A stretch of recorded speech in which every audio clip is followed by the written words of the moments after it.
अखन अपने सब सुन रहा छी MS म्यूजिक के शानदार प्रस्तुति सिंगर राहुल उजनिया के और गीतकार केश जी के आवाज में।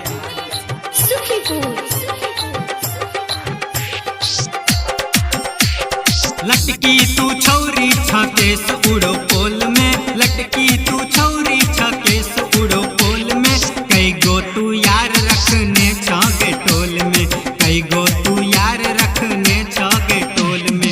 लटकी तू छौरी छकेस उड़ो पोल में, लटकी तू छौरी छकेस उड़ो पोल में, कई गो तू यार रखने छगे टोल में, कई गो तू यार रखने छगे टोल में।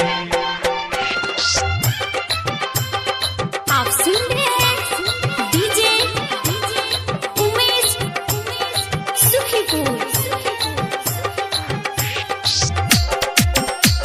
सारी के कोर तोहर भुइया लटाई छौ, चलै छै रास्ता कते छौरा गिर जाई छौ। सारी के कोर तोहर भुइया लटाई छौ, चलै छै रास्ता कते छौरा गिर जाई छौ। देखी के तोरा अब होई नहीं कंट्रोल गई, देखी के तोरा अब होई नहीं कंट्रोल गई। कई गो तू यार रखने छागे टोल में, कई गो तू यार रखने छागे टोल में। आप सुन रहे हैं डीजे उमेश सुखीपुर।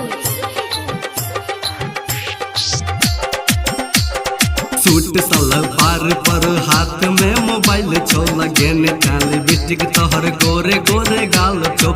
सूट सलवार पर हाथ में मोबाइल छो, लगेने चाली बिस्टिक तोहर गोरे गोरे गाल छो। बता दे न बात छोरी राज अपन खोलने, बता दे न बात छोरी राज अपन खोलने।